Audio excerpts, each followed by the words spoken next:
Hello दोस्तों, मैं सुबह कुमार। दोस्तों, 67th बीपीएससी का जो करंट अफेयर्स, आपने 66 का भी देखा, 65th का भी देखा और 64th का भी आपने देखा।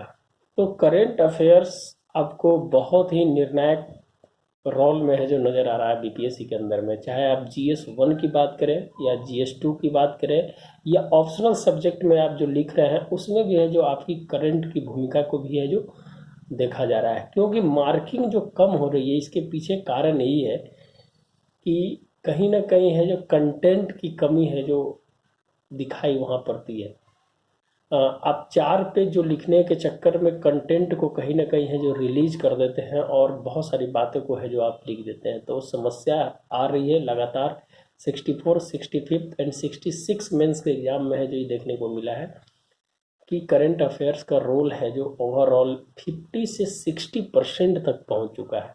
आप रियलाइज कीजिएगा कि 66 में जो अगर मेंस दिए हैं तो वो उनको पता है कि ये एक ऐसा कोर्स से करंट अफेयर्स पूछा गया था, उस कोर्स से कहीं कोई सोचने के लिए जा नहीं सकता था।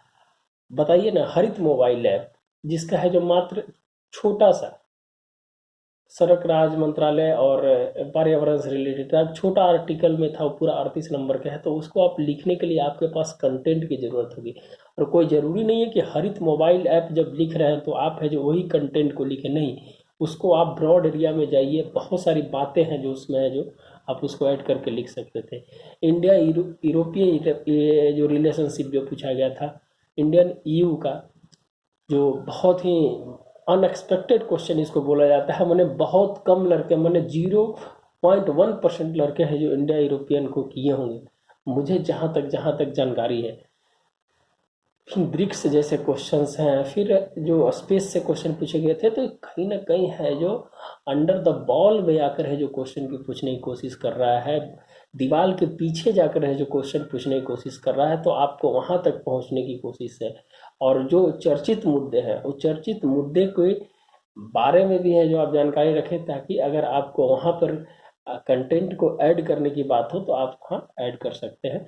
तो दोस्तों, क्वाड इस प्रकार 67th का बहुत ही महत्वपूर्ण है। कहा है कि महत्वपूर्ण इसलिए है कि राष्ट्रपति बनने के बाद जो बाइडेन ने जो एक्टिव दिखाई है क्वाड के प्रति, तो कहीं ना कहीं है जो क्वेश्चन सेटर के मन में इस तरह की भावना जरूर उठेगी कि एक राष्ट्रपति जो बहुत ही तत्परता है जो कहीं ना कहीं है जो एशिया प्रशांत के क्षेत्र में दिखाया है, और चीन की हठविधरता को दूर करने के लिए भारत की एक है जो सहायता, और जितने भी इसके जो 4 कंट्री हैं उसको, तो ये बहुत ही इंपॉर्टेंट क्वाड है। दोस्तों, आप क्वाड को बढ़िया से जितना डायमेंशंस हो उस डायमेंशंस में आप है जो लिखने का प्रयास कीजिएगा, तो आपको नंबर है। हम आज क्वाड पे चर्चा करेंगे, क्वाड के साथ और भी जोड़ने का प्रयास करेंगे, ताकि है जो आप है जो समझे, और एक पीटी के लिए भी इम्पोर्टेंट हो जाएगा।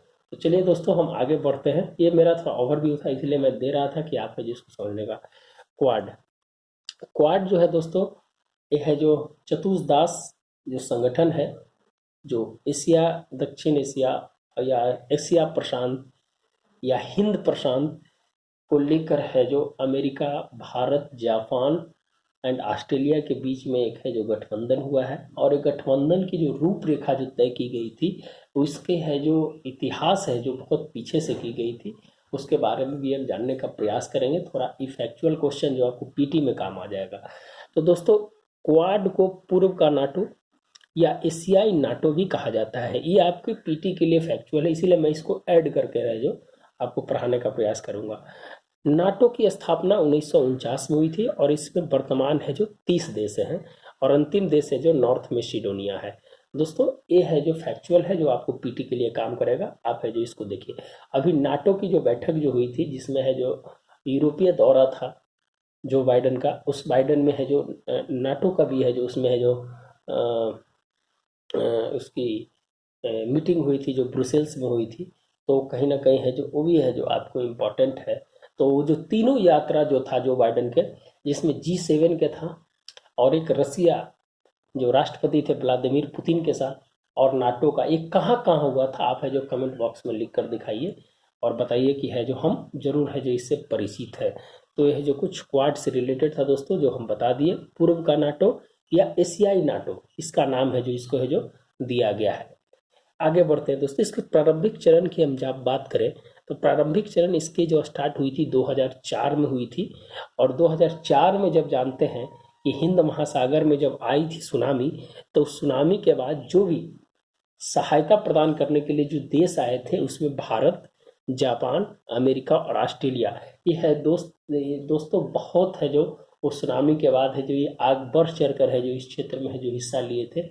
सभी क्षेत्रों में जहाँ पर है जो आपदा की जरूरत थी उसको है जो उसको कमी करने में और इस सहायता देने में, मानवीय सहायता देने में कहीं ना कहीं है जो बहुत बड़ी भूमिका निभाई थी। और यह जो इसी को नाम दिया था सुनामी कोर ग्रुप, इसका नाम दिया गया था सुनामी कोर ग्रुप। ये क्वेश्चन कभी कभी पूछ देता है कि सुनामी कोर ग्रुप का वर्तमान संगठन कौन सा है, वर्तमान परिवर्तित संगठन कौन सा है, तो है जो क्वाड हो जाएगा। तो दोस्तों आप ध्यान रखिएगा सुनामी कोर ग्रुप इसका है जो फर्स्ट है जो इसका यहीं से स्टार्ट हुआ था। आपको हिंद महासागर का जो पूरा एरिया है दोस्तों 7.5 करोड़ वर्ग मील है जो इसका है जो पूरा एरिया है 7.5 करोड़ वर्ग मील यह जो पूछ देगा। और हिंद महासागर का सबसे गहरा जो है जगह है, आप है जो इसको कमेंट बॉक्स में बताइए कि कौन सा है जो हिंद महासागर का सबसे गहरा द्वीप है। ठीक है दोस्तों, आगे बढ़ते हैं। फिर इसके बाद 2004 के बाद 2007 में साझा हित एवं संबंधित मुद्दों को लेकर हिंद प्रशांत की अवधारणा की उत्पत्ति होती है। दोस्तों एक हिंद प्रशांत की अवधारणा की जो 2007 में उत्पत्ति होती है वो है जो जापान के द्वारा, जापान के जो प्रधानमंत्री हैं शिंजो एब, पूर्व प्रधानमंत्री, अभी उसके बाद भी एक आए उसके बाद भी एक आए, पूर्व प्रधानमंत्री जो थे शिंजो एब के द्वारा है जो ये अवधारणा रखी जाती है कि ये क्षेत्र है जो बहुत ही महत्वपूर्ण क्षेत्र है और इस पे जो साझा हित और मुद्दे जो है इसको है जो एक साथ आगे लेकर बढ़ेंगे तो कहीं ना कहीं जो इस क्षेत्र का है जो संवहनीय विकास होगा। और विकास होगा तो इसका संरचनात्मक और रचनात्मक कार्य कहीं ना कहीं है जो सभी देशों को इसका है जो लाभ है जो देखने को मिलेगा। तो हिंद प्रशांत, तो अभी आप बताइएगा दोस्तों कि जापान के अभी वर्तमान में जो है जो प्रधानमंत्री कौन है, आप ये बताइएगा। और इससे पूर्व में कौन थे? शिंजो एब के बाद भी एक बने थे और उसके बाद है जो भी एक और बने थे। उससे जो शिंजो एब के बाद बने थे वो है जो सुगा बने थे और उसको अभी जो बने हैं उसका है जो नाम है जो आपको कमेंट बॉक्स में बताना है। आगे बढ़ते हैं दोस्तों। 2017 में फिलीपींस बैठक हुई थी दोस्तों और फिलीपींस बैठक में क्वाड संरचना है जो इसका नाम दिया गया था। जो फिलीपींस जो बैठक था उसका है जो नाम है जो क्वाड संरचना दिया गया था। और फिलीपींस की राजधानी कहाँ है आपको बताना है। और फिलीपींस क्यों महत्वपूर्ण है, वहाँ पर साउथ चाइना में फिलीपींस क्यों महत्वपूर्ण है उसके बारे में भी आपको बताना है। तो फिलीपींस के बैठक में क्वाड संरचना का जो नाम दिया गया था। 2019 में इसकी विदेश मंत्री की जो बैठक हुई थी दोस्तों, और विदेश मंत्री की बैठक जो हुई थी क्वाड को कहीं ना कहीं जो तत्परता के साथ है जो लागू करने का और इसके विकास में है। और चीन की जो नीति थी उस नीति को कहीं ना कहीं ब्रेक करने के लिए है जो ये बहुत ही बड़ा संगठन जो भी विदेश मंत्री का जो बैठक हुआ था। और उसके बाद जैसा ही है जो आप जानते हैं कि जो बाइडेन की है जो नियुक्ति होती है और 2021 में है जो राष्ट्राध्यक्ष की जो बैठक होती है और उस राष्ट्राध्यक्ष की बैठक का जो थीम था दोस्तों द क्वाड ऑफ स्पिरिट था। उसका क्या नाम था? जो राष्ट्राध्यक्ष की जो बैठक होती है वो है जो दोस्तों फरवरी में होती है और है जो द क्वाड ऑफ स्पिरिट है जो इसका है जो इसका थीम था। और ये जो होता है वर्चुअल मोड में होता है दोस्तों और बहुत ही जल्दी से है जो एक्टिव हो गए थे जो बाइडेन। इसको लेकर उनको पता था कि हमें है जो एशिया प्रशांत और को अगर हम मजबूती प्रदान नहीं करेंगे तो कहीं ना कहीं हमारी जो बादशाहत है वो आने वाला समय में ख़त्म हो जा सकती है। काहे कि एक रिपोर्ट आया है दोस्तों, एशिया पावर इंडेक्स एक रिपोर्ट आया है। उस रिपोर्ट्स के अनुसार कहा गया है कि अमेरिका की जो स्थिति है साउथ चाइना सी में है जो 43% की गिरावट है जो देखी गई है। तो इससे लेकर कहीं ना कहीं है जो अमेरिका की जो हठधर्मिता, अमेरिका की जो पावर थी उस पावर को कहीं ना कहीं रिलीज जो होते देख कहीं इस क्षेत्र में है जो उन्होंने अपनी है जो पकड़ बनाने के मजबूत किया। और पकड़ बनाने में एशिया में भारत और चाइना यही दो ऐसी कंट्री है जिसके पास है जो सभी चीज़ से परिपूर्ण है, सेना है, अर्थव्यवस्था है वहाँ पर सभी चीज़ जो एक देश के पास होना चाहिए, संप्रभुता है। तो दोनों देश एक दूसरे के जो टीट फॉर टैट की स्थिति में है। तो अमेरिका ने सोचा कि हमें है जो भारत को आगे लेकर, भारत के साथ मिलकर हमें है जो वहाँ पर है जो अपनी पैठ जमाना होगा, ताकि है जो चाइना को है जो काउंटर कर सकें। और चाइना जो है अभी बहुत ही तेज़ी से उभरती अर्थव्यवस्था के रूप में देखा जा रहा है। आपने जब इस कोविड के मामले में जब देखा तो चाइना की जो जीडीपी है जो 3.7% पॉजिटिव ग्रोथ के साथ आगे बढ़ा, लेकिन देश की जितने भी कंट्री थी सबकी ग्रोथ है जो निगेटिव देखी गई। तो चाइना की जो पावर है अभी कहीं ना कहीं है जो बहुत ही तेज़ी से आगे बढ़ रही है, और इसको काउंटर करने में अमेरिका है जो अभी सक्षम तब हो सकता है जब एशिया प्रशांत में भारत को उसके साथ मिले। तो दोस्तों यही कारण है कि भारत और अपने हित को भी साधने में कहीं ना कहीं है जो यहाँ पर लगा हुआ है। और कहा जाता है अंतर्राष्ट्रीय राजनीति में सबसे बड़ा वही चीज़ होता है जिसकी है जो वहाँ पर वैल्यू शक्ति के रूप में देखा जाता है, और पावर भी है। आपने एक कोटेशन है, मार्गेंथू का एक कोटेशन है कि जिसके पास पावर है वही है जो उस जगह का है जो राजा होगा। तो कहीं ना कहीं शक्ति की प्रदर्शन अमेरिका की और रसिया की, अमेरिका और चाइना की, ये कहीं ना कहीं जो काउंटर बैलेंस करने में है जो भारत की बहुत बड़ी भूमिका यहाँ पर हो सकती है, और भारत एक 21वीं सदी का एक नया पावर के रूप में बन सकता है। दोस्तों पूरी तरह से कनेक्ट करने का प्रयास कीजिएगा, निश्चित रूप से आपको नंबर मिलेगा। आगे बढ़ते हैं दोस्तों। एक उस समय द्विपक्षीय वार्ता जो हुई थी दोस्तों, उसमें भारत यूएसए के बीच एक मालाबार अभ्यास होता है जो 1992 से चला आ रहा है, और अभी है जो 2021 में ईवीवीआई है जो पीटी के लिए है, जो गुआम द्वीप पर हुआ है जो प्रशांत महासागर में है यहाँ पर। और दूसरा चरण है जो बंगाल की खाड़ी में होगा, और इसके लिए है जो अभी स्टार्ट में 12 से 15 अक्टूबर के बीच में ही है जो ये बंगाल की खाड़ी में होने वाला है। तो मालाबार सीरीज का पहला चरण गुआम द्वीप और दूसरा चरण बंगाल की खाड़ी में। और उसी समय त्रिपक्षीय एक है जो बैठक हुई थी जिसमें भारत, जापान और ऑस्ट्रेलिया और यूएसए भी था, लेकिन ऑस्ट्रेलिया ने कहीं ना कहीं चीन की आकांक्षा को देखते हुए है जो वो अपने आप को बाहर कर लिया था उस समय, तो इसीलिए उसको त्रिपक्षीय है जो नाम दिया गया है। यहाँ तक दोस्तों पीटी और मेंस के लिए कोई है जो ऐसा नहीं होगा जिसको हमने कवर नहीं किया है। आपको बताना है जो बाइडेन से कि जो बाइडेन है जो सबसे पहले है जो सीनेटर किस जगह से बने थे, आपको बताना है। चलिए दोस्तों वर्तमान घटनाक्रम के बारे में बात करते हैं। 4 सितंबर के जो भी प्रधानमंत्री जी की जो दौरा हुई है अमेरिका में, उस दौरे में वाशिंगटन में जो बैठक हुई, इस वाशिंगटन में उसमें क्या क्या हुआ। तो अफगानिस्तान मुद्दा ये बहुत बड़ा मुद्दा है दोस्तों, इस पर विस्तृत चर्चा करेंगे हम एक दिन। अफगानिस्तान मुद्दा, दक्षिणी चीन सागर विवाद, ऑस्ट्रेलिया को परमाणु क्षमता लैस पनडुब्बी देगा अमेरिका। दोस्तों यहाँ पर एक कन्फ्लिक्ट हो गया था, फ्रांस है जो ऑस्ट्रेलिया को देने वाला था 99,000 करोड़ रुपया में। तो कहीं ना कहीं है जो उसकी जो फ्रांस है जो इस जो बैठक हुई, इस बैठक में वो है जो अमेरिका देने का है जो वादा किया, और ऑस्ट्रेलिया और फ्रांस के बीच है जो तलखी आई, उससे कहीं ना कहीं फ्रांस ने अपने राजदूतों को है जो ऑस्ट्रेलिया और अमेरिका से बुला लिया था। तो कहीं ना कहीं अंतर्राष्ट्रीय राजनीति के नकारात्मक संदेश यहाँ पर जाता है। तो इसको भी ध्यान रखिएगा कि फ्रांस से ऑस्ट्रेलिया तथा अमेरिका के संबंध में खराब होने के कारण फ्रांस ने अपने राजदूत को बुलाया। तो एक बहुत बड़ी एक और है जो यहाँ पर एक संगठन बना है दोस्तों, वो है जो ऑस्ट्रेलिया, यूके और यूएसए, उसको आकस बोला जाता है। उसकी है जो अभी है जो बैठक में, जब उन लोग की बैठक हुई थी उस बैठक में हुआ है। और क्वाड और आकस दोनों ही बहुत ही महत्वपूर्ण है, दोनों के बारे में कंपेयर करेंगे एक दिन, दोनों है क्या चीज़, दोनों किस लिए महत्वपूर्ण है, और आकाश में भारत को नहीं लाने के पीछे क्या कारण है। कहे कि इसकी चर्चा हो रही थी कि भारत को लाया जा सकता है, लेकिन इस बैठक में है जो क्लियर कर दिया अमेरिका ने कि हम भारत को आकाश में नहीं रखेंगे। फ्रांस को भी बाहर किया है, तो फ्रांस इस जगह का भी बहुत ही इंपॉर्टेंट रोल निभा सकता है, लेकिन फ्रांस को क्यों नहीं किया, इसके पीछे रीजन यहाँ था। तो इसको है जो क्यों नहीं किया है, इस पर है जो हम एक दिन चर्चा करेंगे। भारत और फ्रांस और आकस वर्सेस आकस क्या था, इसमें जो क्यों नहीं लाया गया भारत को अंदर, इस पर जो विशेष चर्चा करेंगे। विजन क्या है दोस्तों कि मुक्त, खुला, नियम आधारित व्यापार, ओपन होना चाहिए। भारत कहता है कि जो साउथ चाइना सी है वो है जो मल्टी डायमेंशनल होना चाहिए, और multi dimensional polar south Asia होना चाहिए, माने सभी का अधिकार होना चाहिए। वही है जो चाइना कहता है कि यूनिपोलर होना चाहिए साउथ एशिया, और है जो मल्टीपोलर वर्ल्ड होना चाहिए। वही अमेरिका कहता है कि नहीं, यूनिपोलर वर्ल्ड होना चाहिए और मल्टीपोलर साउथ एशिया होना चाहिए। तो तीनों के अलग अलग अलग विजन है दोस्तों।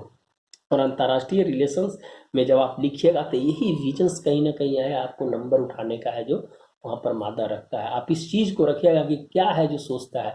तो हमने अमेरिका, भारत और चीन के बारे में क्या क्या सोचते हैं भारत, वर्ल्ड और इसके बारे में, तो उस पर जो हमने क्या multipolar world, multipolar south Asia Bharat चाहता है। बाकी है जो हम अपने चर्चा है जो उसमें कर दिया है। कोविड-19 के समय दोस्तों इसमें सबसे इम्पॉर्टेंट चीज़ है कि कोविड-19 के समय अभी जो बैठक हुई उसमें 1 अरब टीके भारत में उत्पादन करने का है जो लक्ष्य है जो रखा है। आप जानते हैं दोस्तों कोविड-19 में जो 1 अरब टीके जो है वो विभिन्न देशों को है जो दिया जाएगा, जो भी देश हैं जो उत्पादन करके उनको दिया जाएगा और वहाँ तक पहुँचाना पड़ेगा। अभी जानते हैं दोस्तों कि बहुत सारी कंट्री में है जो कोविड के टीकाकरण का अभी स्टार्ट भी नहीं हुआ है, तो उसके लिए है जो चिंताजनक विषय है। और निश्चित रूप से जब तक हम सभी देशों में है जो टीकाकरण नहीं करेंगे तो सफल नहीं माना जाएगा। काहे कि ट्राइवर्स होगा, जब वहाँ से आना जाना होगा तो निश्चित रूप से है जो बढ़ेगा। और म्यूटेशंस की स्थिति तो आप जान रहे हैं कि म्यूटेशंस कितने बार हो चुके हैं इस चीज़ को। क्वाड 2.0 की जो नीति है दोस्तों स्थिरता और शांति की बात है। इसमें बहुत सारे देश जुड़ेंगे, न्यूजीलैंड है, ताइवान है, इस सब में जुड़ने की है। इसको क्वाड 7 और क्वाड 11 बनाने की बात करी, वो लेकिन बाद की चीज़ है। दूसरा चीज़ है दोस्तों कि एसडीजी में अभी है इक्विटी के लेकर भारत का रैंक अभी 121 है 2021 में। इससे पहले है जो 2015 था, अभी है जो 2021 हुआ है। और एसडीजी में 17 गोल होते हैं। और बिहार के, अगर बिहार से देख रहे हैं तो बिहार की जो नीति आयोग जो एसडीजी रैंक है, उस एसडीजी रैंक में हम इतना बता देते हैं कि बिहार का रैंक है जो 28 है। और उसका अंक आप बताइए कि कितना अंक के साथ है जो बिहार की है जो स्थिति, और सबसे नीचे में है। सबसे ऊपर में है जो आपका है जो ये आपका ये केरल है जो 75 स्थान पे, और ओवरऑल में है जो चंडीगढ़ है 79 है अंक के साथ। तो आप है जो उसको है जो एक बार देख लीजिएगा। एसडीजी नीति आयोग के बारे में है। तकनीकी चुनौती 5G, blockchain, AI, data security, ये है जो तकनीकी चुनौती की भी है जो कारण है। तो इस निश्चित रूप से है जो क्वाड सिर्फ है जो स्थिरता और शांति की बात नहीं करता, तकनीक ट्रांसफर्स और ऑल क्षेत्र में है जो काम करने की बात है जो इस क्षेत्र में कर रहा है, ताकि है जो इस क्षेत्र को है जो समृद्ध, सुदृढ़ एंड सकारात्मक रूप से है जो इसको है जो आगे संचालन किया जाए। तो दोस्तों ये सब चीज़ था जो इसमें चीज़ है। क्वाड 2.0 बहुत इंपॉर्टेंट है, कभी कभी पूछ देता है क्वाड 2.0 क्या है। तो मुक्त हिंद प्रशांत की नीति का है जो वर्जन अगला रूप है। चीन विस्तारवादी नीति को रोकने का है। जो आप जानते हैं अनक्लॉस का जो उल्लंघन करता है दोस्तों 1982 का। अब अनक्लॉस क्या है ये भी बताना आपको हम इसलिए टैक्स दे रहे हैं दोस्तों कि आप है जो पीटी की भी तैयारी है जो साथ में करते चले और मेंस की भी तैयारी करते चले। अनक्लोज 1982 में, तो अनक्लोज का फुल फॉर्म बताइए। आतंकवाद आप जानते हैं दोस्तों कि तालिबान को आने से दक्षिण एशिया में आतंकवाद की प्रगति बढ़ सकती है। तो कहीं ना कहीं है जो ये भी एक बहुत बड़ा मुद्दा है। और भारत जो अभी है जो जानते हैं कि यूएनओ का जो अभी अध्यक्षता किया था 1 महीने अगस्त में, उसमें है जो अंतिम जो था और फर्स्ट वार्ता है जो आतंकवाद के ऊपर किया था। और उसमें प्रधानमंत्री जी ने भी है जो 9 अगस्त को संबोधन किया था। तो उस संबोधन की क्या थीम थी, उस थीम का भी है जो आपको करंट अफेयर्स है और आपको बताना है इसमें कमेंट बॉक्स में। साइबर हमला बहुत इंपॉर्टेंट था दोस्तों। क्षेत्रीय अखंडता एवं राजनीतिक मूल्यों पर जो क्वाड 2.0 की क्या इस मूल्य है इसके बारे में बता रहे हैं। एशियान का समर्थन, एशियान में दोस्तों 10 देश हैं, इसमें भारत सदस्य नहीं है। क्वाड 2.0 का विस्तार या क्वाड प्लस के रूप में या क्वाड 7 या क्वाड 11 के रूप में। वियतनाम, दक्षिण कोरिया, न्यूजीलैंड को लाने का प्रयास। अमेरिका का हिंद प्रशांत पर घटते विश्वसनीयता को बढ़ाने पर जो कहीं ना कहीं इस एरिया में उसकी जो घट रही है स्थिति, उसको है जो कहीं ना कहीं है जो बढ़ाने का है जो प्रयास किया है, जिसके चलते कहीं अपनी है जो स्थिति को और मजबूत करना चाहता है। एशिया पावर इंडेक्स और BRI का वैकल्पिक रूप आप जानते हैं दोस्तों कि G7 की जो बैठक में B3W build make better world की एक धारणा दिया था। तो कहीं ना कहीं BRI का ही है जो वो रूप है और उसका है जो परिवर्तित रूप है, उसको काउंटर करने का है जो कहीं ना कहीं है जो अमेरिका ने है जो इस तरह को रखा है। तो आप BRI का वैकल्पिक रूप और G7 की मीटिंग इस बार कहाँ होगी आप बताइएगा। G7 की मीटिंग पिछले बार है जो आपको जानते हैं कि कार्नावाल में हुआ था यूके में, और अगली बार है जो कहाँ होगा आप है जो बताइएगा। आगे बढ़ते हैं दोस्तों। चीन की चुनौती क्यों, चीन क्यों चुनौती बनेगा, इसके पीछे भी रीजन है चीन क्यों चुनौती बनेगा। तो एशियान के देशों है जो चीन पर निर्भर है। एशियान के जो भी 10 देश हैं वो है जो चीन पर निर्भर है, उनकी व्यापार बहुत ज़्यादा होती है। चीन की नीति को रोकने के लिए अमेरिका की है जो सामरिक नीति है जो चाहिए, सामरिक नीति है चाहिए। ओवरऑल सभी सेक्टरों में है जो चीन की है जो स्थिति को है जो समझने का है जो प्रयास करना पड़ेगा। एशियान के साथ जानते हैं 731.9 अरब डॉलर का है जो आयात होता है वहाँ पर। सोच लीजिए कितना बड़ा है जो चीन का इन्फ्लुएंस है वहाँ पर एशियान के देशों में। अगर भारत की बात किया जाए, चुनौती क्यों है, हम इसकी चर्चा कर रहे हैं, तो द्विपक्षीय कारोबार 47.4 अरब डॉलर, जिसका है जो टोटल है 62.7% है जो करता है, तो आयात करता है। तो निश्चित रूप से है जो चीन के ऊपर निर्भरता बनी हुई है, और चीन इतनी आसानी से है जो हार मानने वाला भी नहीं है। जापान का सबसे बड़ा निर्यात बाजार और कारोबारी है चीन, और अपने जो द्वीप विवाद है उसके साथ, जो सेनकाकू द्वीप है वो है जो उसके साथ है जो विवाद है, जो चीन के साथ 14 देशों के साथ विवाद चल रहा है। दोस्तों आपको है जो फैक्चुअल क्वेश्चन ही बताना है, 14 देशों के साथ है जो विवाद है चीन का। जापान का 1/5 हिस्सा अकेले चीन से है जो होता है, चीन का आयात का अकेला 1/5 हिस्सा जो है चीन से होता है। ऑस्ट्रेलिया का सबसे बड़ा ट्रेडिंग पार्टनर है, जिसमें 40% आयात और 27% निर्यात करता है। तो है जो दोस्तों कहीं ना कहीं है जो इसके बारे में है जो हम चर्चा कर रहे हैं। फिर है दोस्तों क्या होना चाहिए, कंक्लूजन क्या होना चाहिए। कंक्लूजन के बारे में अगर बात करेंगे तो भारत एशिया के सुपर पावर के रूप में है जो बन सकता है, अगर इस चीज़ की संगठन की सही अगर रूपरेखा तय आगे होती है तो 21वीं सदी का भारत पावर इंडेक्स के रूप में आगे बढ़ सकता है। अभी कई कदम है जो और आगे बढ़ना बाकी है, रचनात्मक एजेंडे पे है जो काम करना होगा हमें। चीन पर लगाम लगाने के लिए समानांतर एवं आर्थिक गठजोड़ की जरूरत है, और आत्मनिर्भरता है जो बढ़ाना होगा, अपने ऊपर आत्मनिर्भरता बढ़ाना होगा। अमेरिका हित में सुपर पावर रहना चाहता, अमेरिका के हित में क्या है कि वो सुपर पावर रहना चाहता, वो अपनी है जो ट्रिलियन जो है 23 ट्रिलियन 24 ट्रिलियन की इकोनॉमी को और बढ़ाना चाहता है। इसीलिए अमेरिकी फर्स्ट की नीति को है जो उन्होंने अपनाया था, और अफगानिस्तान से वापसी किया, और है जो मध्य एशिया से छोड़कर और पश्चिम एशिया की ओर और साउथ चाइना सी की ओर है जो मूव हुआ। पश्चिम एशिया में उसने शांति व्यवस्था की, इजराइल के साथ है जो बहुत सारे देशों का है जो संगठन को है जो एक साथ करवाने का प्रोसेस किया अब्राहम अकॉर्ड के माध्यम से, और यहाँ से है जो अफगानिस्तान से वापस चला गया। तो कहीं ना कहीं है जो अब उसकी पूरी फोकस है जो साउथ चाइना सी पर है जो दोस्तों है जो पड़ी हुई है। हिंद प्रशांत की स्वाता 13 लाख वर्ग किलोमीटर साउथ चाइना है जो है, और हिंद प्रशांत 7.5 करोड़ किलोमीटर का इसका पूरा एरिया, और भारत का है जो सबसे ज़्यादा व्यापार इसी रास्ते से होता है, जो करीब करीब 60 से 65% व्यापार है जो इसी रास्ते से होता है। जापान को सक्रिय भूमिका में होना होगा सर, जापान को और आगे होकर है जो इसमें काम करना होगा, तब है जो निश्चित रूप से है जो आगे बढ़ेगी, ये संगठन और मजबूत होगा। गठबंधन सकारात्मक रूप से है जो सुचारू होना चाहिए। गठबंधन के अंदर है जो राजनीतिक और आर्थिक गठजोड़ का कहीं ना कहीं नकारात्मक प्रभाव नहीं पड़ना चाहिए, जिस कारण इस गठबंधन की है जो आगे की है जो रूपरेखा और दीर्घकालीन इसके जो सोच है कहीं ना कहीं है जो इसकी जो स्थिति है जो बिगड़ न सकती है। भारत एशिया के सुपर पावर के रूप में है। दोस्तों एक कंक्लूजन के रूप में था, हमने क्वाड के हर मुश्किल बातों को है जो बताने का प्रयास किया है, और हर जगह से है जो इसको कंक्लूड करने का प्रयास किया है। आप है जो इससे बढ़िया नोट्स अगर मिल सकता है तो आप जरूर है जो उसको देखिए, लेकिन एक मेरा छोटा सा प्रयास है कि आपके पास ऐसा हम नोट्स पहुँचाएँ या आपको ऐसा बताएं कि आप है जो एग्जाम में जाकर है जो उस चीज़ को लिख दें, और आपकी है जो पावर है लिखने की क्षमता है जो बढ़ जाए। इसके बारे में बात करेंगे। भारत के साथ और भी विवाद बढ़ सकते हैं।